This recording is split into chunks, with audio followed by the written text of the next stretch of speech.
इयत्ता 9वी विषय विज्ञान आणि तंत्रज्ञान भाग 2.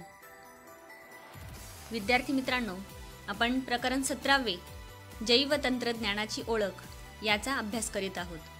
आपण आतापर्यंत प्राणीउती आणि वनस्पती उती यांची माहिती घेतलेली आहे. आता आपण जैव तंत्रज्ञानाची माहिती घेऊया. बघा, सजीवांच्या शरीरातील काही जिवंत पेशी पूर्णक्षम असल्याने ठराविक वातावरण पुरवले तर या पेशींपासून नव्याने पूर्ण सजीव तयार होऊ शकतो. पेशींच्या या गुणधर्माचा तसेच जनुक निर्धारित जैव रासायनिक प्रक्रियांचा वापर करून अनेक उत्तम प्रतीच्या व अधिक उत्पादन देणाऱ्या पिकांचे विविध वाण तसेच जनावरांच्या नवीन प्रजाती विविध लसी यांची निर्मिती करता येते हे मनुष्याच्या लक्षात आले व यातूनच पुढे जैव तंत्रज्ञान या शाखेचा उदय झाला. बघा, आपण जैव तंत्रज्ञान म्हणजे काय हे बघूया.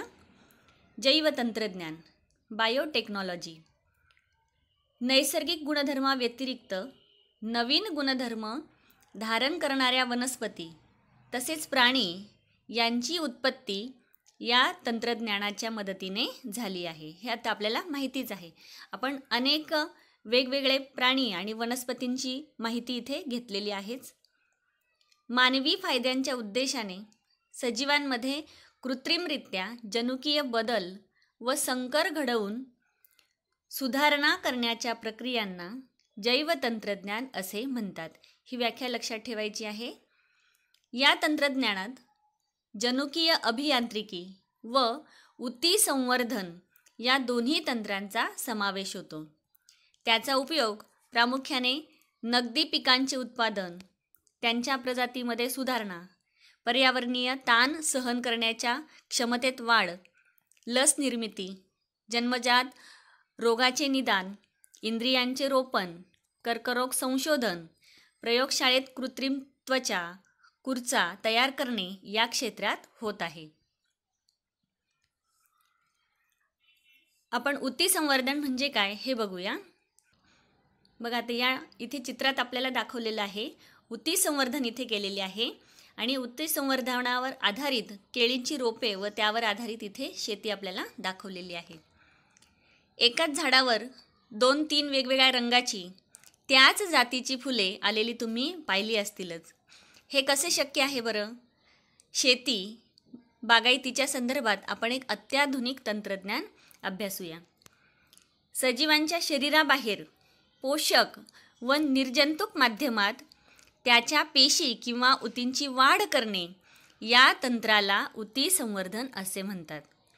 आजकाल उती संवर्धनाने एक पेशीपासून किंवा उतींपासून संपूर्ण सजीव विकसित केला जातो. उती संवर्धनासाठी आवश्यक पोषके व ऊर्जा पुरवणारे एखादे द्रवरूप, स्थायीरूप किंवा अगारपासून तयार केलेले जेलीसारखे माध्यम वापरले जाते. बघा, उती संवर्धनातील विविध प्रक्रिया इथे दाखवलेल्या आहेत. ही स्रोत वनस्पती आहे. त्या वनस्पतीचा हा कंद आहे. त्यावर प्राथमिक संस्कार आपण आत्ताच बघितलं त्या पद्धतीने एका द्रवामध्ये तो टाकलेला आहे. त्यानंतर त्या पेशीचं इथे प्रजनन किंवा विभाजन इथे झालेलं आहे. त्यानंतर खोड मूलारंभ, इथे खोड आणि मुळं यायला तिथे सुरुवात झालेली आहे. त्यानंतर प्राथमिक काठिन्यकरण आणि द्वितीयक काठिन्यकरण या पद्धतीने हे रोपं तयार झालेली आहेत. बघा, फ्रेडरिक कॅम्पियन स्टुअर्ट हे ब्रिटिश वनस्पतीशास्त्रज्ञ होते. पेशी व उतींची शरीराबाहेर वाढ होऊ शकते हे त्यांनी सिद्ध केले. त्यासाठी त्यांनी गाजराच्या मुळातील पेशी वेगळ्या काढून प्रयोगशाळेत पोषक माध्यमात वाढवल्या व प्रत्येक पेशीमध्ये संपूर्ण वनस्पती निर्माण करण्याची क्षमता असते हे सुद्धा सिद्ध केले. जैव तंत्रज्ञानामुळे शेती व्यवस्थापनात झालेले बदल आपण आता बघूया. पिकांच्या DNA मध्ये बदल घडवून जनुकीय सुधारित वाण म्हणजेच जेनेटिकली मॉडिफाईड क्रॉप GMC असं त्याला म्हटलं जातं निर्माण केले जात आहे. बहुधा असे वाण निसर्गात आढळत नाही, म्हणजेच नव्या प्रजाती कृत्रिमरित्या निर्माण केल्या जातात. या प्रजातींमध्ये निरनिराळे उपयुक्त गुणधर्म संकरित केले जातात. दुसरं आहे वातावरणीय ताण सहन करण्याची क्षमता. सातत्याने बदलणारे तापमान, ओले व सुके दुष्काळ, बदलते हवामान हे सर्व वातावरणीय ताण काही नैसर्गिक प्रजाती सहन करू शकत नाहीत. पण GM सुधारित प्रजाती मात्र यापैकी कोणत्याही प्रतिकूल परिस्थितीत वाढतात. तिसरं आहे उपद्रवी कीटक, रोगजंतू, रासायनिक तणनाशके यांना प्रतिकार करण्याची क्षमता या प्रजातींमध्ये असल्याने जंतुनाशके, कीटकनाशके, तणनाशके अशा घातक रसायनांचा वापर टाळता येतो. तुम्ही BT तंत्रज्ञानाबद्दल ऐकलेलं असेलच. BT तंत्रज्ञान हे कापसासाठी वापरलं जातं जास्त करून. GM प्रजातीच्या बियाणांमुळे पिकांच्या नासाडीत घट होते व पोषण मूल्यात वाढ होते.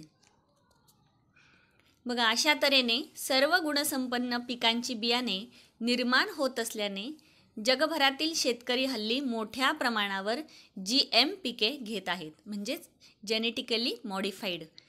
दिवसेंदिवस त्याच्या लागवडीचे क्षेत्र वाढते आहे. उच्च उत्पादक पीक जाती, हाय इल्डिंग व्हरायटीज, केळी, मका, भात, बटाटा, सोयाबीन, टोमॅटो, कापूस, सफरचंद, वांगी, पपई, गुलाब, बीट, तंबाखू, गहू इत्यादी पिकांच्या GM प्रजाती उपलब्ध आहेत. यापैकी काहींमध्ये कीड रोधक जनुकांचे सुद्धा रोपण केलेले आहेत. आता बघा कोणते कोणते आहेत ते. मकामध्ये MON 810, MON 863, बटाट्यामध्ये आहे ॲम्फ्लोरा, भात golden rice, soybean Vistive gold, tomato Vaishali आणि कापसामध्ये BT कॉटन. आत्ताच मी तुम्हाला BT तंत्रज्ञान हे जे सांगितलेलं आहे ते कापसामध्ये वापरलेलं आहे.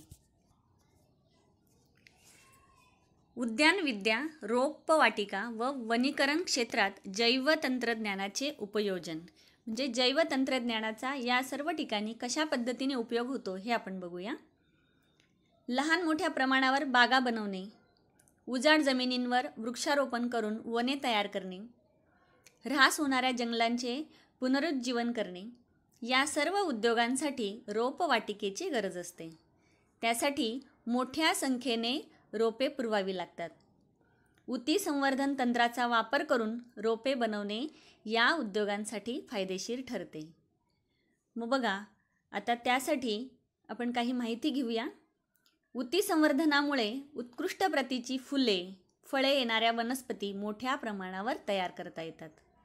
कमी कालावधीत पूर्ण वाढ झालेल्या वनस्पती मिळतात. परागीभवनाची माध्यमे नसली किंवा रुजणाऱ्या बिया नसल्या तरीही वनस्पतींचे उत्पादन मोठ्या प्रमाणावर होऊ शकते. उदाहरणार्थ ऑर्किड, घटपर्णी अशा वनस्पतींच्या बिया रुजत नाहीत, पण उती संवर्धनाने मात्र त्यांची निर्मिती सहज शक्य होते. बायोरिॲक्टरमध्ये पेशी वाढवून, बघा इथे आकृतीत आपल्याला बायोरिॲक्टर दाखवलेलं आहे, त्यांना अधिक पोषक माध्यम व इतर रोगकारक सूक्ष्मजीवांपासून संरक्षण अतिशय कमी खर्चात देता येते. खूप मोठ्या प्रमाणावर रोपांची निर्मिती करताना बायोरिॲक्टर फायदेशीर ठरतो. अत्यल्प साहित्य व स्रोतांचा वापर करून कमी वेळात मोठ्या संख्येने रोपांची निर्मिती होते. त्यानंतर उती संवर्धन, जनुकीय सुधारित पद्धतींनी निर्मित वनस्पती बहुधा रोगमुक्त असतात. विभाजी उतींच्या संवर्धनाने मिळालेली रोपे विषाणूमुक्त असतात. पारंपरिक पद्धतीने 2 किंवा अधिक जातींचा संकर घडवून तयार केलेल्या भ्रूणाची काही कारणांनी पूर्ण वाढ होत नाही, पण उती संवर्धनाने मात्र त्याची निश्चित वाढ होते. दुर्मिळ व नामशेष होत चाललेल्या वनस्पती उती संवर्धनाने सुरक्षितपणे वाढवून त्यांचे अस्तित्व कायम राखता येते. तसेच अशा वनस्पतींचे भाग व बिया उती संवर्धनाने सुरक्षित ठेवून त्या प्रजातींचे रक्षण करता येते. हे होते वनस्पती संदर्भातील ऊती संवर्धन व जैवतंत्रज्ञानाचे उपयोग. पुढील इयत्तेत आपण प्राणी तसेच वैद्यकशास्त्रात ऊती संवर्धनाचा उपयोग अभ्यास करणार आहोत. कृषी पर्यटनाबद्दल आपण माहिती घेऊया.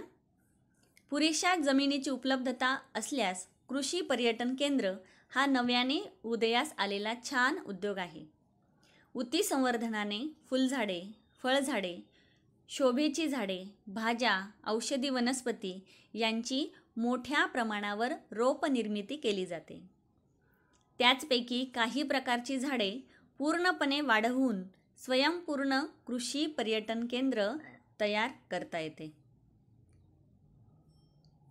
बघा, कृषी पर्यटन केंद्रातील काही महत्त्वाची फुलझाडे आणि फळझाडांबद्दल आपण माहिती घेऊया. आंबा, चिकू, पेरू, नारळ, सीताफळ व इतर काही प्रादेशिक फळझाडे. त्यानंतर सावली देणारे व नयनरम्य देशी विदेशी वृक्ष, शोभेची झाडे व फुलझाडे, फुलपाखरांची बाग, ज्यांच्या फुलांवर फुलपाखरे येतात अशा झुडपांची छोटीशी बाग तयार केली जाते. औषधी वनस्पतींची बाग, त्यानंतर रासायनिक खते किंवा कीडनाशके यांचा वापर न करता वाढविलेल्या भाज्या किंवा फळे, त्यालाच आपण सेंद्रिय भाज्या किंवा सेंद्रिय फळे असं म्हणतो. अशी आकर्षणे असलेल्या ठिकाणी पर्यटक कृषी पर्यटनासाठी मोठ्या संख्येने येत असतात. या ठिकाणी रोपे, भाज्या, फळे यांची विक्री अधिक फायदा देऊ शकते.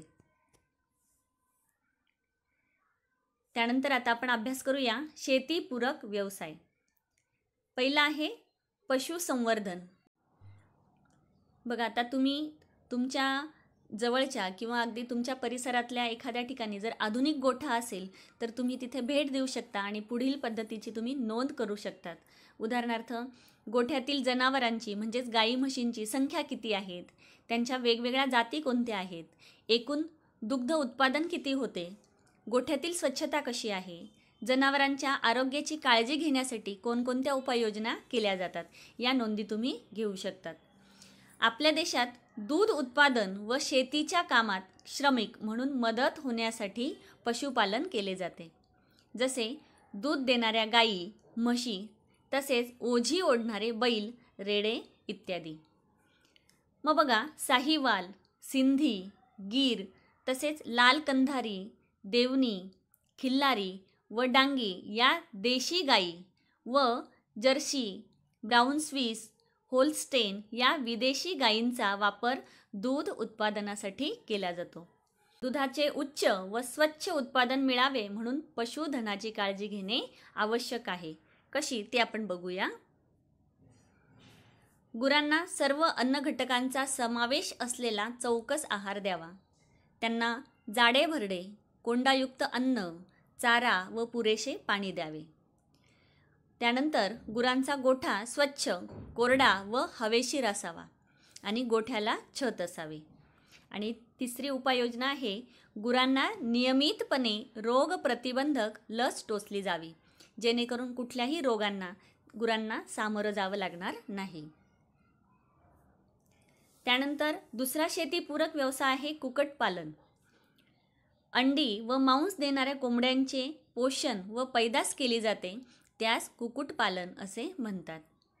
असील सारख्या भारतीय व लेगहॉर्न सारख्या परदेशी जातींच्या संकरातून नव्या जाती विकसित करण्यामागे पुढील उद्देश आहेत. कोणते? बघा, चांगल्या गुणवत्तेची पिल्ले मोठ्या संख्येत मिळावी, जास्त तापमान सहन करण्याची क्षमता त्यांच्यात असावी, शेतीतील उपउत्पादनांचा अन्नासाठी वापर व्हावा इत्यादीसाठी. अंडी व मांस दोन्हीसाठी पाळण्यात येणाऱ्या कोंबड्यांच्या जाती road island red, new Hampshire, Plymouth rock, black rock या आहेत. लेयर्स कोणत्या आहेत? बघा, लेयर्स ह्या अंडी देणाऱ्या कोंबड्या, लेगहॉर्न, मिनॉर्का, अँकोना, लेहमन. आणि ब्रॉयलर ज्या आहेत त्या म्हणजेच मांस देणाऱ्या कोंबड्या, ब्रह्मा, लॉंग, कोचीन आणि असील. त्यानंतर पुढचा उद्योग आहे रेशीम उद्योग. रेशीम उत्पादनासाठी रेशीम किडे म्हणजेच पतंग पाळले जातात. बॉम्बिक्स मोरी जातीच्या रेशीम किड्यांचा यासाठी सर्वाधिक वापर होतो. ही नावं तुम्ही लक्षात ठेवायची आहेत. रेशीम किड्याच्या जीवनचक्रामध्ये, हे जीवनचक्र पण लक्षात ठेवायचं आहे. काय काय आहे बघा त्याच्यामध्ये. अंडी, अळी, कोश आणि पतंग या 4 अवस्था असतात. मादीने घातलेली हजारो अंडी कृत्रिमरित्या उबवणीचा काळ कमी केला जातो. अंड्यातून बाहेर पडणाऱ्या अळ्या तुतीच्या झाडांवर सोडल्या जातात. तुतीचे पानं खाऊन अळ्यांचे पोषण होते. 3-4 आठवडे पाने खाल्ल्यानंतर अळ्या तुतीच्या फांदीवर जातात. त्यांच्या लाळ ग्रंथीतून निघणाऱ्या स्रावापासून रेशीम तंतू बनतो. हा तंतू स्वतःभोवती गुंडाळून अळी रेशीम कोश तयार करते. हा कोश दंडगोलाकार किंवा गोलाकार असतो. कोशाचे पतंगामध्ये रूपांतर होण्याच्या 10 दिवसापूर्वीच हे सर्व कोश उकळत्या पाण्यात टाकले जातात. उकळत्या पाण्यामुळे कोशातील अळी मरते व हे रेशीम तंतू सैल होतात. मग हे सोडवले जातात आणि त्यांच्यावर प्रक्रिया करून रेशीम धागा मिळवला जातो आणि रेशीम धाग्यापासून निरनिराळी वस्त्रे बनवली जातात. या पद्धतीने आपण पशुपालन, कुक्कुटपालन आणि रेशीम उद्योग याबद्दल माहिती अभ्यासली आहे. या भागावर आधारित स्वाध्याय. जैवतंत्रज्ञान म्हणजे काय ते स्पष्ट करून जैवतंत्रज्ञानाचा शेती व्यवस्थापनावर झालेला परिणाम सोदाहरण स्पष्ट करा. पुढचा प्रश्न आहे, जैवतंत्रज्ञानामध्ये कोणत्या 2 मुख्य तंत्रांचा वापर करतात आणि का? तिसरा प्रश्न, कृषी पर्यटन या विषयावर वर्गात चर्चा करून तुमच्या गावाशेजारी असणाऱ्या कृषी पर्यटन स्थळाविषयी प्रकल्प लिहा. तो वर्गात गटामध्ये सादर करा. आणि चौथा प्रश्न आहे, ऊती म्हणजे काय हे सांगून ऊती संवर्धन ही संकल्पना स्पष्ट करा. आणि शेवटचा प्रश्न आहे, मेंढी हे पशुधन आहे या वाक्याच्या समर्थनार्थ स्पष्टीकरण लिहा. म्हणजे आपण पशुपालन करू शकतो, त्यामध्ये मेंढी पालन सुद्धा येईल का याबद्दल तुम्ही स्पष्टीकरण लिहायचं आहे. मग अशा पद्धतीने जैवतंत्रज्ञानाची ओळख हे प्रकरण आपण पूर्ण केलेलं आहे. स्वाध्यायाचे प्रश्न वहीमध्ये लिहायचे आहे आणि त्यांचा अभ्यास करायचा आहे.